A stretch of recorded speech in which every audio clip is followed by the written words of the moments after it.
What up, FIFA tiers, and welcome to Free FUT Tiers Extra Time. This is the second part of the Free FUT Tiers podcast that we're doing on a weekly basis. So this is the Q&A and hot takes section for every weekly episode of our podcast. So this is where we're going to have questions from viewers. We're going to maybe ask each other questions, come up with some weird, obscene hot take for the week, maybe. So, as always, I am joined by Brad and Luke. How are you guys doing? Are you looking forward to this new segment within our podcast? I mean, we've had Q&A before, but adding in potentially hot takes into it as well. Yeah, and I think dedicating maybe a little bit more time and thought around the questions, because obviously with it being towards the tail end of our podcast, sometimes we're very conscious of the running time, so it'd be nice to kind of relax a bit more and just mull over it and see what our thoughts are and bash heads maybe. Yeah, I just can't wait to hear what outrageous things Brad's going to say this week. It's normally Brad, so I do like to stroke up the controversy. Really does. With his goddamn fruit and nut bars. Oh yeah, baby. Exactly. And as football season is pretty much kicking off now, because we've had the glorified Friendlies Cup this weekend, plus you've had the lower leagues kicking off their seasons as well. Premier League begins on Friday coming up. We're recording on Sunday, so it's 31st of July, so obviously on Friday evening, depending on when this comes out, Arsenal kicking off the season against Crystal Palace. So we're going to have a few Prem, Champions League, style questions right now. Mm-hmm. So I'm going to kick things off by asking you guys about the Premier League and maybe some of the top four predictions that you guys are thinking. Who do you think is going to come top four, getting those Champions League spots for the following season? Is there potentially any big team that you definitely missing out on this, or is there any hot takes that you might want to add into this? Where do we want to start? I mean, I'll stand by my one that I've publicised a fair bit. United ain't getting top four. They're not getting top six. They're not getting top six. They're finishing seventh, in my opinion. It's a transitionary year. Full-on transitionary year. Yeah. Ten Hag's not been backed to the... He's got a couple of... He's got one or two players in. Eriksen being the main one. Does anyone directly improve that starting 11? Eriksen, maybe. Outside of that, they still got the same problems, just without a couple of players like Pogba and Lingard, so maybe a little less drama. That's it. Mm-hmm. Mm-hmm. But the thing is, they've put so much time and effort, it seems, into the De Jong thing, which is actually definitely, a place where they've needed this improvement, and it doesn't look like it's going through. And so you're then at that point of well, now what do we do? And yeah, as you say, I think I don't think they're going to do anywhere near as well as their fans would like to see them. I'm with Luke. I don't think top four, maybe 6th or 5th as a push, but they definitely ain't getting top 4.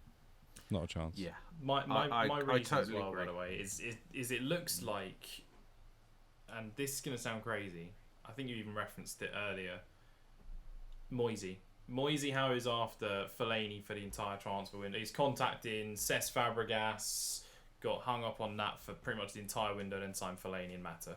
Yeah. They've been so focused on De Jong. They've brought in Lisandro Martinez. Yeah. We'll see how he adapts at centre-back in the Premier League.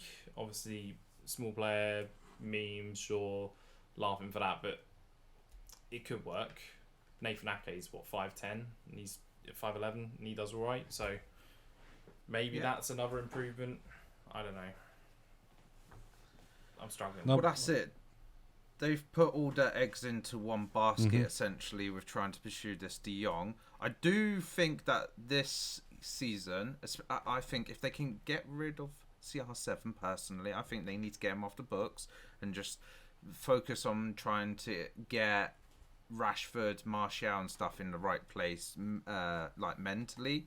And then I think they'll get some attractive and nice attacking football being played within that team, especially with Sancho as well in his second season at United. I think under Ten Hag they'll be playing some exciting football, but I just think they will be a little bit sus. Plus, they also don't really have a great amount of squad depth within that team, especially with the fact that they've lost a few players. Yeah. But I think they'll miss out. It's that thing though, isn't it? Of like, you never really want a player that doesn't want to play for you. But so, like you say, there is a need now to offload Ronaldo. He doesn't want to be there anymore. He's made it pretty clear, very public, and in that same sense, De Jong's not exactly expressed that he wants to go to Man United either. So they've spent all this time, all this investment, all this energy into trying to get a player who seemingly doesn't really want to leave Barcelona. He's being forced out because of their financial situation, and he still is waiting for wage payments. But he says he hasn't spoken highly of Manchester. He doesn't want to be coming to Manchester United by the looks of it. So you kind of yeah, okay, you've got to offload one player and you want to get a CDM, but do you really want a CDM who's going to come here and is not really feeling it? Because you've had that in Pogba anyway. Pogba's been a centralised midfielder who plays a bit plays kind of that sort of proper CM role, doesn't he? He gets up and down the field, but he's had that season, and he always does. When if he's not feeling it, you literally you don't want him on the pitch because you've got one less player. He's gives 10% if you're lucky. He's trotting up and down, not really interested, and you just doing that again, getting De Jong would just be replacing a like for like. It just seems stupid. So they now need to focus on trying to look elsewhere to make them improvements that they need. And the CDM is the biggest one for them this year. They need somebody in front of that defence. For me, yeah, I'm the same. I don't think they're going to get top four. My top four, I think that Liverpool are going to win the league. I think that they have improved their squad depth, which I think is going to help them across the competitions. I know that Klopp has made it very, very clear in recent years about the amount of games played, and with what seems going to be the break in the World Cup this year, they're still going to come back and get straight into it. I know Boxing Day football is seen to be one of the biggest days of the year, and they still want to go with that when they get back. It doesn't leave a lot of time for players in between the World Cup to come back and sort of get back into domestic football. I think the fact that they've improved their squad depth is going to help them transition in that area. And their closest rivals, Man City, as we discussed a little bit when Luke said it, have lost a little bit of squad depth, if anything. So in that sense, I think that could be the difference maker this year. So I think Liverpool, Man City. Then I think Arsenal, if I'm honest. I think that they've got a couple of really good signings. I know it's pre-season. We can't always take a lot off stats, but they have come up with some very impressive results. So I wouldn't be surprised to see them at third. And then I think the fight for fourth is probably going to be between Chelsea. I don't know if Man United will be knocking around, but I think it'll be between Chelsea and Tottenham, maybe West Ham, again, because they've now got a new striker. We talked about it in the previous episode of the podcast, that they've now got Skamaka. So if he hits the ground running, then they could improve on their position and maybe get fourth. So yeah, that would be my top four. It's in and around that mark. Oh, okay, interesting. I mean, Luke, your top four is first is Liverpool? Correct. I'm in agreement with Brad. Then Man City, I'm guessing. Correct again. I want to say Spurs third, but I'm guessing you've got them fourth, so that means Chelsea third? Correct. Okay. I've gone interesting that way round. I'm a Spurs fan after all. Mm-hmm. Yeah. As much as you want to back your team lets you down for quite a few years. It can get to you. Seeing Spurs finish above Chelsea, I'd love it, but it's Spurs after all. Heck, we could even just miss out on top 4 entirely, and I wouldn't be surprised. Because, to quote Alex Ferguson, that is Tottenham. They do Tottenham things. Well, for me, my top 4 is... I'm going with Man City to win the league, right? I don't want to bet against Pep. Although, yes, they have lost a bit of their squad depth and stuff. But I still think there's a lot of quality players. Be interesting to see how they handle towards the back end of the season with the World Cup and those extra games without a break and stuff.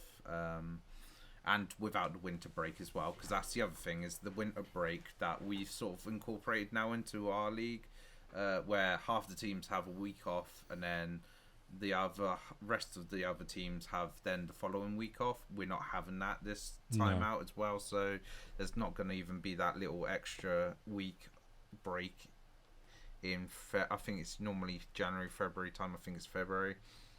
So, yeah, be interesting to see how that handles out and how they are faring as well in other competitions, because let's face it, if you're doing well in the other competitions like Liverpool did last season, that will even have a bit more of an effect potentially on injuries, fitness of players and stuff. But I'm going with Man City first, Liverpool second. Third, I'm going with Spurs. I think the fact that they've improved their squad depth, improved some starting positions as well. Harry Kane and Son are always going to carry that team, even if you didn't necessarily improve the squad. But with that added factor, I think that is a good meaning, as long as neither of those two get injured for a prolonged period.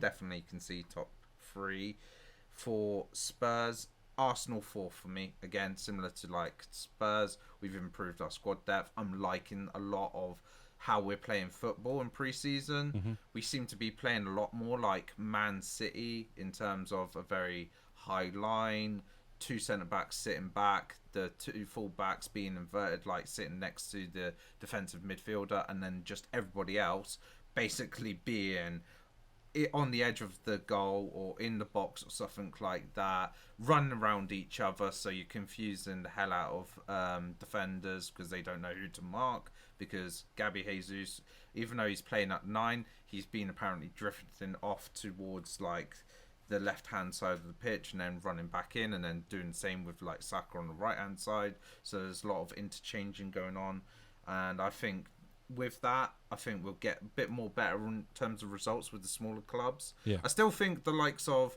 we'll lose against Liverpool, Spurs probably, because Son and Kane at the end of the day, and Man City, so those results are probably still going to be hard for us, but I think picking up the points against smaller teams will help. And I just generally think Chelsea and Man United aren't really even in contention for me for top 4 finish. So that is my Prem top 4, and the other two's top 4 predictions. Now, obviously, we're going at the top end. We might as well talk about the bottom end of the table as well. So the 3 teams that are getting relegated. I'm going to bring up a team. Are we all in agreement or not in agreement? Nottingham Forest are going to get relegated. Yeah. No. Okay, interesting. What's your reasoning behind them not getting relegated then, Luke? I think Lingard is a big factor. So if you look at him at West Ham, when he wanted to turn up, he revolutionised that team for those 6 months. It was in the form of his life. If any version of that Lingard turns up, that'll be a huge spark for them. And they brought in a lot of quality defenders from what I can see. Neco Williams, who'd been itching to get a go at a team who's going to be hungry to go for it, signing permanently from Liverpool. Niakate signing from Mainz. We only know him from FIFA, but he could be a good shout there. They got an entirely new look defence which can go one of 2 ways. I'm backing it as this can be successful, but it could easily go the way of a Fulham.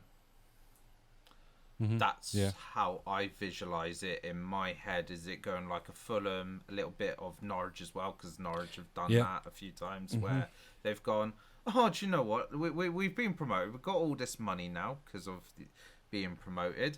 let's try and improve and the squad, but add that sort of like European-esque flair to the team, and then it's gone.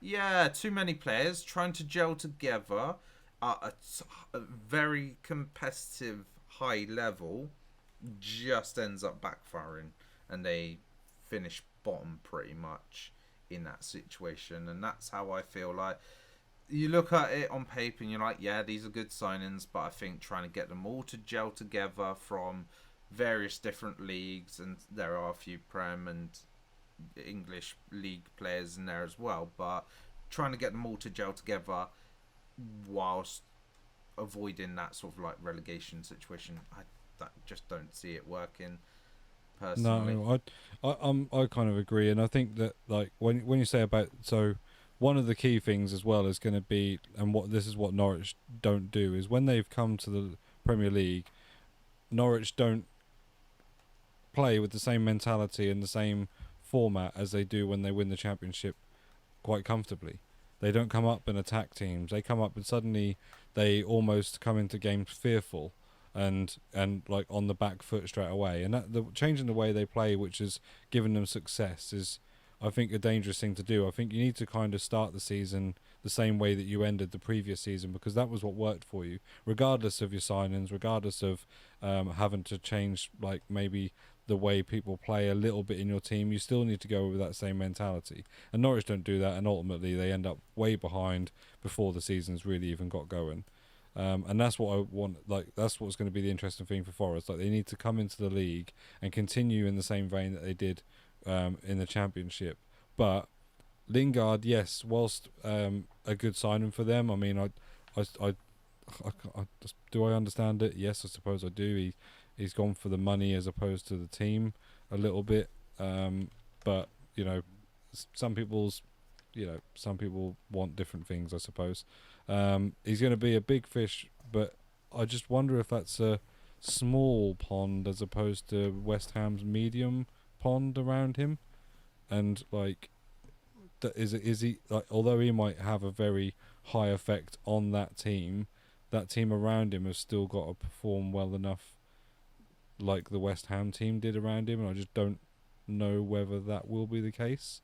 But it is so dangerous. Like with new signings, I've said this anyway about like the Chelsea situation when I said about having to get rid of their defenders and like potentially get a new defence. I don't think it's just bottom teams that like tried to make signings to solidify their place in the Premier League. I think it happens with anybody who has to go through some extreme changes in their team. Like we're talking 3 or 4 starting 11 players to suddenly integrate into a team pre-season. I just think it's just such a difficult patch, like to get everybody to gel so quickly or to get everybody to just suddenly be on the same page. It just is so hit or miss, I think is the right term. And yeah, it could be a success, but more than likely for me they are misses, and certainly at that level, at the lower level, they're misses. Also, another point I'd like to make is in the same vein as you say in terms of style changes. How many times has a team that's only not been in the Premier League for years, like for years and years, not changed their style and taken it straight to them? Leeds, Blackpool went straight down, but still. Leeds, Blackpool, you've got I had some good ones. Sheffield United, a bunch of recent teams that have come up have just gone for them. Brentford, a whole lot of them are hungry. First time back in the Premier League is a huge thing for them, and they will just leave it on the line. Norwich, yeah, the examples, they just come back, come up, go down. It's routine for them. There's no big occasion for them that they're back. This is, how long has it been since Forest were in the league? 30 plus years. This is going to mean a lot to them, to the fans, to everyone. So that's why most of the recent occasions of a new team coming up, I'm not saying they won't get hit by second season syndrome or something. That I can absolutely see. But for the first year, they are going to be absolutely mental in terms of going for everything, passion. I'm basically becoming a passion merchant on this one. That's the hill I'm dying on. That's fair, Okay. and I think passion and desire can be your biggest friend and your biggest enemy, both at the same time. Like it makes you perform better in some ways, or it makes you sometimes a bit more tentative. Like it's like that adrenaline and that rush and that enthusiasm, like they're the sort of things that when a player goes in for a challenge, end up giving him a red card. Is that passion and desire, that quick pace, that heightened situation suddenly takes his team down to 10 men. You know, it is one of those things, and yeah, like what you say, they are going to be bringing it. I don't think they will sit back and be tentative like Norwich decide to do every year they come up, because like you say, it's no big shock to them. They tend to do it quite often. Obviously not the ideal start the other day for them, but hey, it's only the first game. But yeah, I think it's they're probably out of the three teams that I would have in the bottom, the ones that I'm more interested in seeing how they come into the Premier League. Mm-hmm. So you've got them in 20th, Brad? I have got them in 20th. Yeah, I've got them in 20th. So who have you got in 20th then, Luke? I've got Bournemouth, which is another actual example of a team coming up and fighting. Yeah. Yeah. Been a few years. But they've not done pretty much anything in the transfer window. They are the parallel opposite of Forest. They maybe brought one player in, and Scotty Parker does not do it for me. I know what you mean. see the hype behind him. I don't see pretty much anything. I'm pretty certain they bought everyone accused them of buying their way back up to the Premier League last year anyway, and they didn't even win the league. Yeah. So they quote bought the league and still didn't win. Yeah. True. I've got them in 18th, so I've got them for similar reasons. Just haven't really signed anybody to get them up to that sort of like Premier League standard, just with like one or two signings or something like that.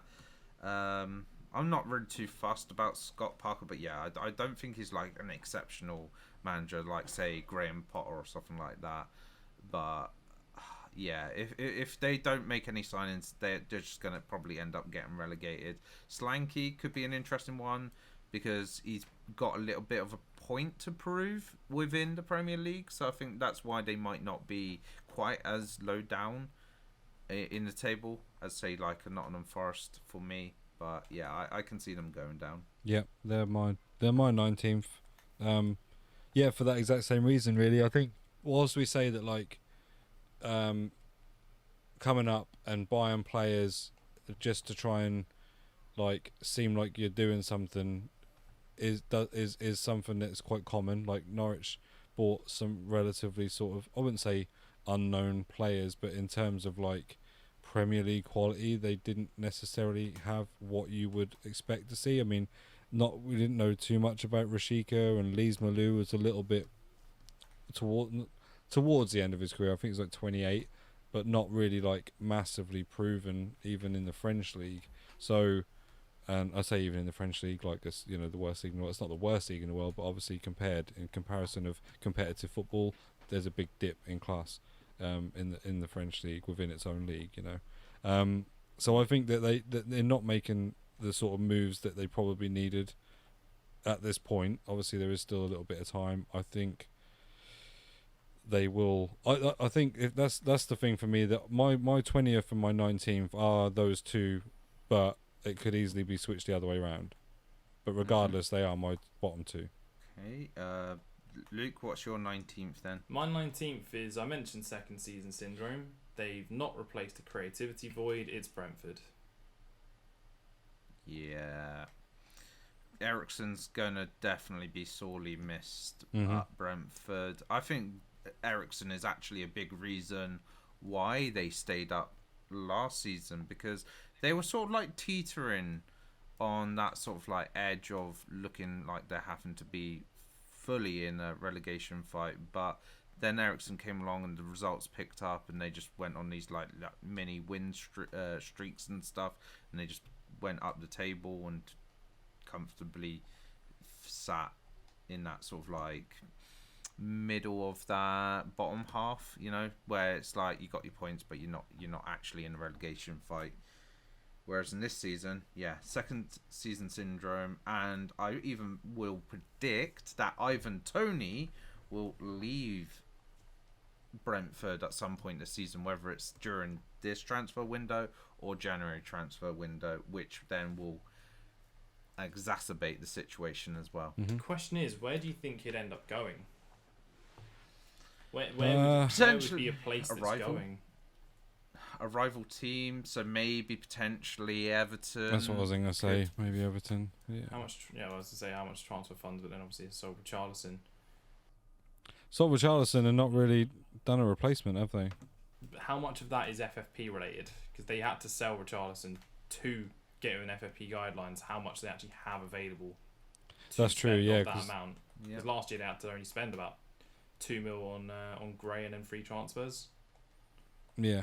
So how much do they have, and are they actually able to sanction a deal for it?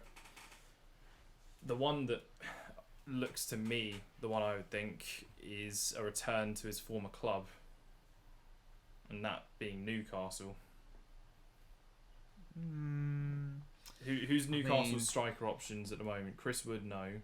Callum Wilson. Callum Wilson, injury prone. Yeah. I think an Ivan Toney would be a good option at this point, and it would be them sort of stepping stoning their way up again. If he's going to leave, it would be somewhere like that, possibly. Yeah, I mean, no reason why not, but I just don't really feel like that's the actual stepping stone style player they're probably looking for. I feel like... Oh, no, definitely stepping yeah. I'm trying to think of clubs that would. It's difficult to see who would take Ivan Toney at this point. Leeds, if they have the funds available, maybe if they want to look for competition for Bamford or something like that. Maybe, but they could find themselves in the dogfight as well, though, couldn't they? Yeah. You know, they should have themselves open with Rafinha and Calvin Phillips money. Yeah, I think they'd have true. the funds. But they spent a lot of that already on quite a few signs. Like I know that they haven't spent huge amount on like one individual player, but I think they've spread it out a bit over multiple signings. Mm-hmm. Aronson being I think the most expensive one of them, about 38 mil. I think though what we're saying for like the Everton thing though, and I know when I get onto it, that is actually why I put them they're at my 18th. I was gonna say who your 18th was, so stay up for you. There's a few there, but I think for me, Everton I think they've just found themselves. I think they were very, very close last year. Now they've lost some key players. I think they could be in trouble. Okay, interesting. Easily possible. For me, Everton have improved their defense a little bit though, with getting Tarkowski. And the fact that hopefully this season you'll have a much fitter Mina as well in that starting lineup. So I just feel like, yes, the fact that they've lost Richarlison and they probably will struggle a little bit in terms of attacking output.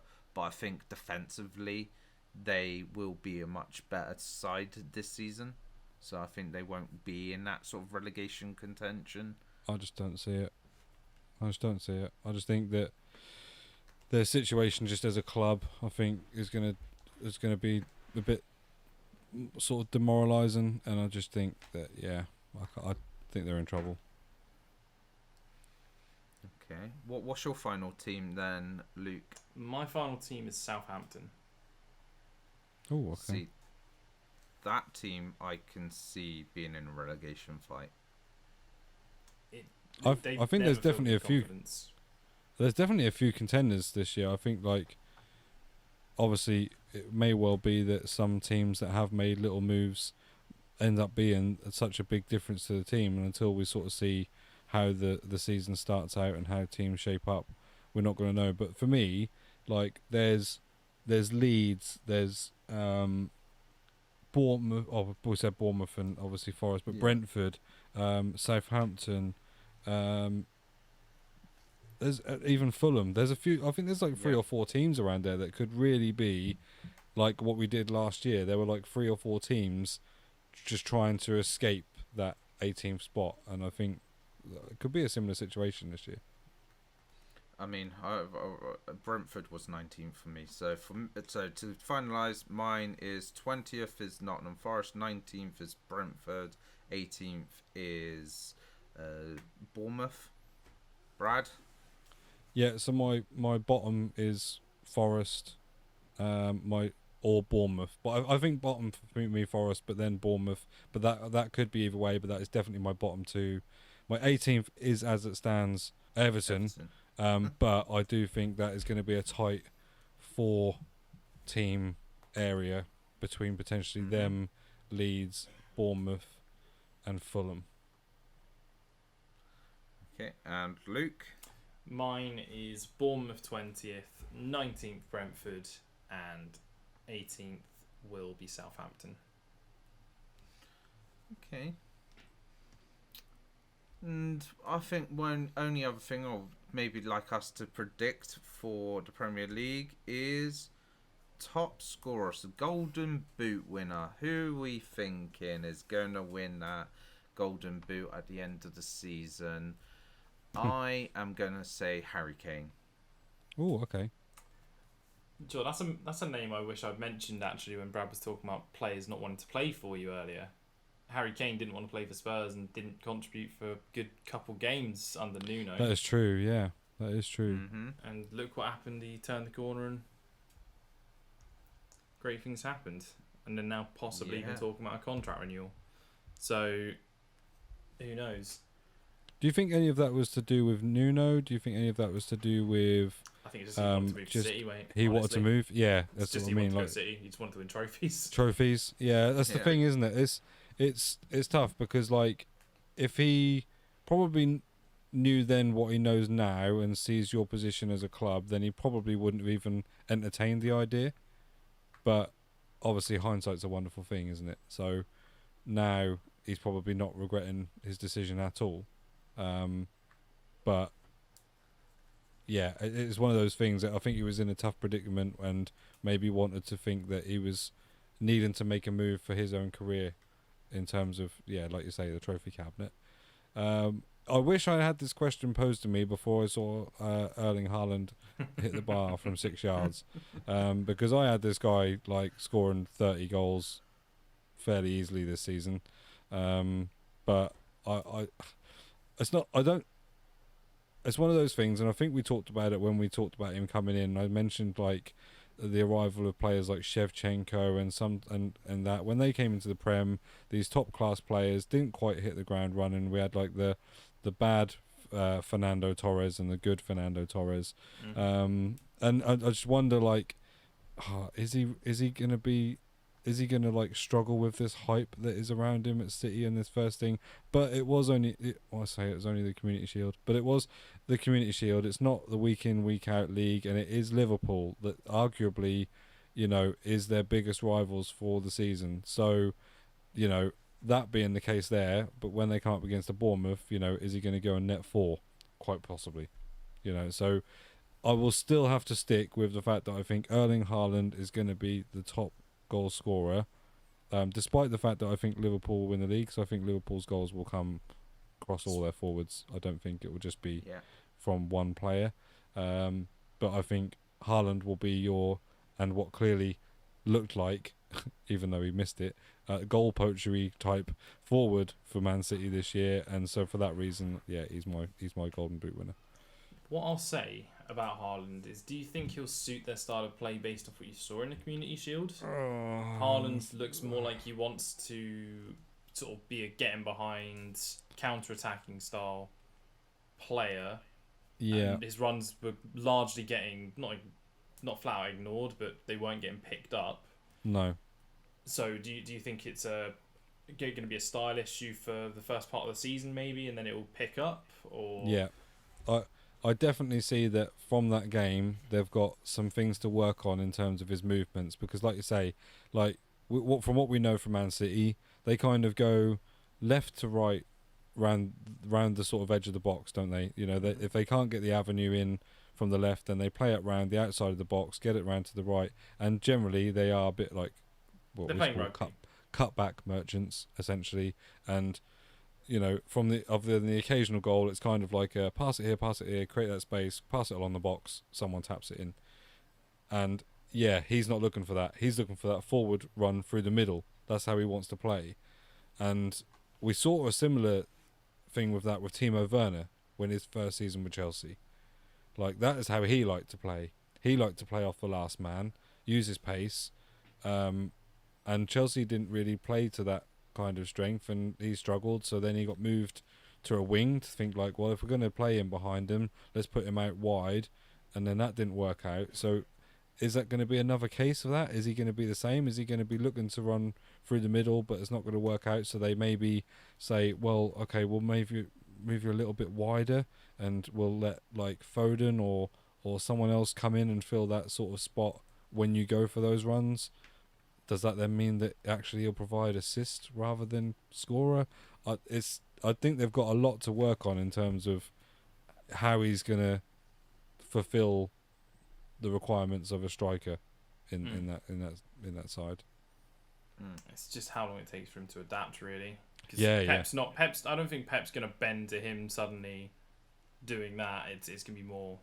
He's going to have to adapt to the play style that they want from him. Oh yeah, Maybe that takes a month or two. Maybe that takes a week or two. We don't know.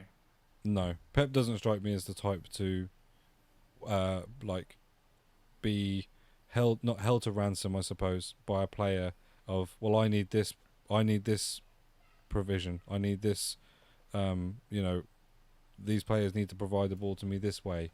I don't think he's that sort of way. He's like, no, this is the way we play football. This is our successful style of football. You need to adapt. Mm-hmm. And we'll work on that together. Like, and that's what I think is more likely to happen. And, despite, like, maybe his bravado a little bit, because I think it is a lot of bravado, I think Erling Haaland will probably very gladly do that. It just might, like you say, take a little while, because it's not going to be something he's maybe been used to doing. Now, all this time I've been trying to think who I want to put as my goal scorer. It never really crossed my mind when making my predictions video to think, who's going to be top scorer? And if I'm looking at a team and wondering where the goals are going to come from that's high up the table, the one I'm thinking of is Chelsea. Okay. How are Chelsea getting goals this season? And that man Raheem Sterling pops up for me. This is going for a long shot. I'm going for the long shot option. I'm just going to say that now. I don't think I truly believe this, but if I'm going to go for an out there one, I think Sterling's the out there one to go for, based off of how many numbers he was putting up at City. He's normally a 15, 20 goal season player. If he's the focal point for Chelsea in the same way, and not saying they're the same quality or doing a direct comparison, God no, to Eden Hazard, of what Eden Hazard was for Chelsea, then maybe he has an absolute blinder of a season. It's a long shot one. It's a punt, and I know it's a punt. I'm not going to pretend it's not. No. But I can see Raheem Sterling having a great season, and if he's the focal point of Chelsea and Chelsea do well, he's going to be a lot of the reason behind it. I'm of that thing of like where it's a surprising name to hear, yet I understand your reasoning. Like, when you think of, most of the time when you're thinking of top goal scorers, you will think of strikers. That's just how it is. And he certainly isn't going to be playing striker. I don't want to say the obvious salad. That's what I'm trying to avoid here and seeing where I can find. No, and the thing is, old pick. And the thing is as well, though, when you predict Liverpool as league winners, you probably don't necessarily think that all their goals are coming from one area anyway, because they are so versatile going forward. We've seen at the end of the season how many goals Luis Diaz get, and they've still got, other players in that team that score as well. I think across those front three, there will probably be someone like Salah that will score maybe 5 to 8 goals more, but they'll also be fairly shared and probably like high teens across those front three forwards. Not to mention, you've then got their fringe players that will also be getting, maybe like late singles, low teen numbers as well. But I think Raheem Sterling is going to be on that start sheet every week, first team player, and that we know that he's a tricky player at times for people, and he gets in and around the box and can poach goals. And this is the thing, we just talk about like the Haaland poaching goals. Like Raheem was just as good at it. He was always there, ready for that little square across the box just to tap it in, always.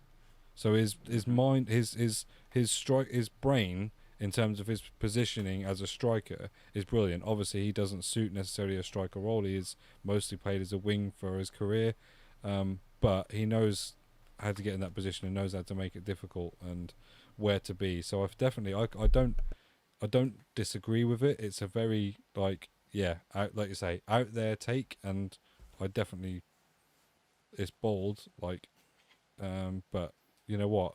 I'd like to see the odds on that, and that would be worth a little wager, I reckon. I'm going for a differential. What can I say? Because as much as the Spurs fan, I don't want to just be seen as the guy that says Kane or Son. I don't want to just say the obvious, so I go for something a bit left field. I mean, it might not be truly what I believe. Can I ask you across the board then, like as a three of us to discuss him, because we have just mentioned him, and obviously Mers, you are an Arsenal supporter. Gabby Jesus in the pre-league so far has scored quite a few goals. Is he in the shout? Do we think he's up there? Ooh. I think he's as credible a name as Sterling, is what I'll say. Okay.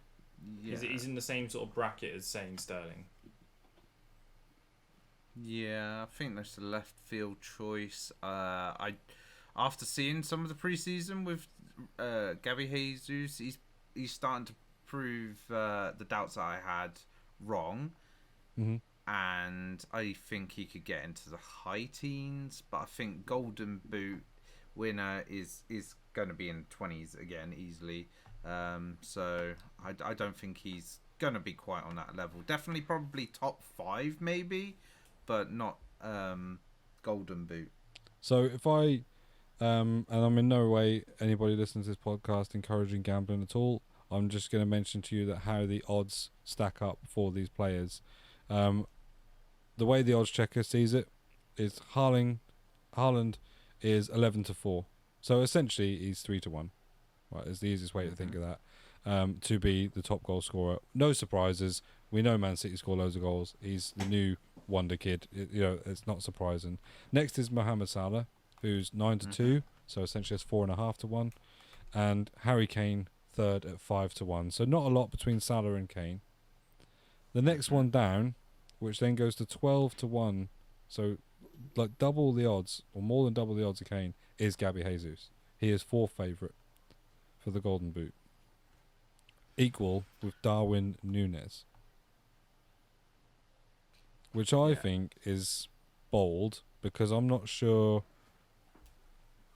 how much first team football Darwin Núñez will play. I think he'll start the season with a lot of game time. It's how he goes through the season. Because Jota is currently injured, I believe. So he will get the starting striker role. Oh, yeah, but they've also got Bobby. So I do wonder there. I think that position is obviously the one in their team that is probably going to be rotated the most. So I'm not sure about him being equal favourite to Gabby Jesus, who in my opinion will start every game. Without obviously injuries put aside, but without fail for Arsenal. Then it's Son at 14-1. Cristiano, although from what we know, is probably not going to be in the Prem. And then it is Raheem Sterling, who is a massive 33-1, Luke. So if you fancy a fiver on that for 165 quid at the end of the year, wouldn't be a bad return. I mean, probably £5 down still. yeah. But as an outsider, it's a hot take. As we said, hot takes on this bit. Hot take. I've dialed it up a little bit with some of these. Hot take, outside bet, and gives you something else to support during the season. I don't think I'm exactly going to support Chelsea. No, Raheem, not Chelsea. Yeah, but that would mean Chelsea do well. Go for some 6-alls. So we spent a fair bit of time there on Premier League predictions. We were going to potentially do Champions League, but I think we'll save that for next week so that we got plenty of time to talk about that. So we'll go on to viewer questions now, or listener questions, shall I say. And the first question's coming from Venom, and he's asking, what is the worst penalty miss you have ever seen? Now, I don't want to say one, but let's just face it. Those that do the stuttering run up and then miss, kind of like, you just deserve to miss in some ways for doing a silly run up in the first place. What, like Simone Zaza? Yeah, or Jorginho's done that quite a fair bit lately. Well, actually, I think he might have reverted back to a normal one now, but yeah, for quite a while he was doing it and then missing nearly every single one. Yeah, I mean, I'm with you. I think that when someone steps up with that, like, what seems like the confidence to do those little stuttered run-ups or the skips and things and then misses, I also in my head I'm saying, I think, well, you deserve that. But like, I also think that miss does seem a lot worse than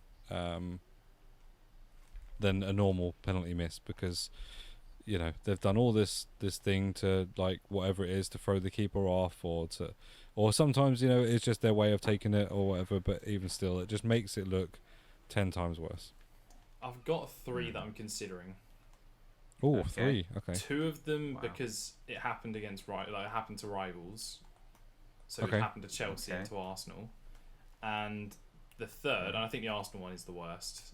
The third is the Ademola Lookman dink down the middle for Fulham.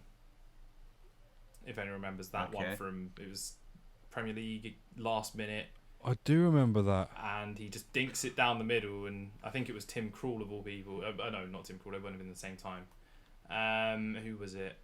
That was for a draw in the last minute. Yeah, it was. Last kick of the game. It was big for points. Yeah. And he screwed that up. The John Terry classic is obviously the Chelsea one that comes to mind. Penalty shootout, Champions League final, 2008. John Terry just does that. And the one that I actually think is the worst is this one's worse than the stutters. Mers, do you remember Thierry Henry and Robert Pires? Yeah. As soon as you said this, the word Arsenal, I was like, he's going to say Thierry Henry, my beloved Thierry Henry and Perez, when they tried to do the sort of like little touch to fake it out, and then Perez comes along and boots into the back of the net, but it absolutely failed. I'm pretty certain Suarez and Messi did that actually correctly a couple of years later. Yes, correct. Yeah. You don't really want to talk about that. That was a bad pat day in my beloved Thierry Henry's career. All right, but other than that, it's all right. Just remember the time that he ran off the pitch against Spurs and then went on to score. Remember that instead. Yeah. Does that for you go down as the worst one? I think the Arsenal one, yeah, Henry, and if we're talking about importance, it's one of the other 2. One's to win the Champions League, and one's a huge point for survival in terms of Fulham. Yeah. But so I think in terms of worst, I'll say it is Henry and Pires, then Terry, and then Lookman. Yeah, I agree with that. My one that sprung to mind first when we talked about penalty misses was the slip from David Beckham. Okay. You remember that in the qualifications for 2004, I think it was. Euros. Was it against Turkey? I think. He slipped and basically just skyrocketed it over the bar. But as soon as you mentioned that penalty from Lookman, that was it for me. It's just the audacity to do the dink chip down the middle, and for it to end up that way, but also for it to mean so much at that point in the game. Like, if it comes off, you're a genius. When it doesn't, you look like an absolute knob. Also, bear in mind, they've got Alexander Mitrovic. he would have just levered that. It levered it, yeah. It just levered it, gone in, like pick your spot, just hit it with power. Yeah, and it definitely probably paid off. Yeah, Instead, definitely. you've got a guy that was on loan from RB Leipzig, who knows he's not going to be in the fight the next year. He's going to be back at. Well, he wasn't back. He went to Leicester instead on loan, but back at Leipzig, safe and sound. Doesn't matter. No repercussions. Does a dink. I also though think that doing that like shows a little bit of maybe how he is, like maybe where he thought he was a little bit maybe too good for that team, or too, he obviously thought a lot more of himself to be able to do that and get away with it. Because you've got to be, like you say, at that point, that time in the game, you've got to be a certain type of person to be that audacious. Yeah, like the one I think of when I think of Panenka's down the middle is Pirlo against Joe Hart. Euros. Yeah. He Panenka Joe Hart, worked off beautifully. Yeah. But then you got Ademola Lookman. Pirlo. Yeah. Who's no Pirlo. Lookman. Yeah. Yeah, not for me. Yeah, I've just gone onto Sky Sports. They've got 5 worst penalties in Premier League history. Guess what's number 1? Of course. Fucking Robert Perez and Thierry Henry. Let's not pretend to be shocked. Like, that's... If you pull that off, that's incredible. You've duped the keeper. He's already probably dived. You just shoot for the other side. But when it doesn't, and you just have to watch powerlessly because you can't touch the ball... Yeah. What can you do? That's just embarrassing. You just got to stand there. Oh, it's just bad. Painful memories. I've got to move on right now. We're going to have to go into the next question. And we've already talked about the Euro 2022 Women's Football Final. And GH, knowing GH as always, wants to try and act all big and rub something in wounds because of me being a Spain fan. He's saying, question for Mers. So since England have won, that makes them better than Spain. How do you feel? I mean, yeah, sure. The best team won at the end of the day. Yes, it would have been nice if Spain could win, but I think generally speaking anyway, in the women's game, England have always been considered one of the best out there, alongside likes of the US, Germany and stuff. So yeah, in some ways it's not really much of a shock that England won the Euros and being much better than Spain. I think it's more down to the men's side, where seeing Spain and England more sometimes on a more even keel, and that's where it matters most, the rivalry or something in this situation. But yeah, congratulations to the ladies team. GH, if you're trying to get a response and provoke something out of me, no, you're not getting it. Congratulations. That tone of voice really tries. You'll have to wait until the podcast episodes around the World Cup, and then we might have something to talk about. Exactly. There you go. That's the time to bring it up, GH. All right. If England plays Spain at the World Cup and you beat us, that's when you need to bring it up. All right. Yeah. And we'll maybe even get you on for it. Let's not promise things we don't want to do. No. Yeah.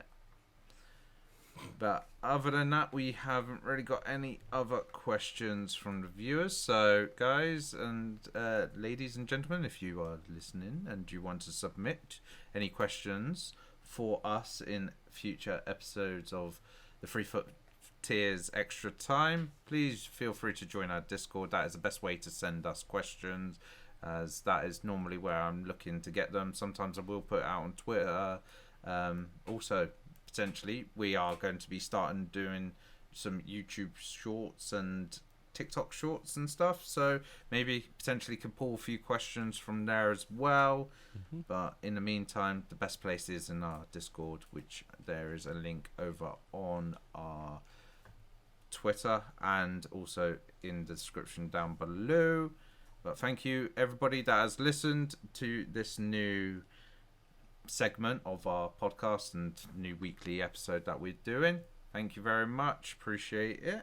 The support is amazing with the podcast at the moment. Yeah. And Well, we will see you all next week. And Brad and Luke, thank you for being on the podcast. Pleasure as always. Always a pleasure. Back to front, Bye-bye. Jesus. Bye.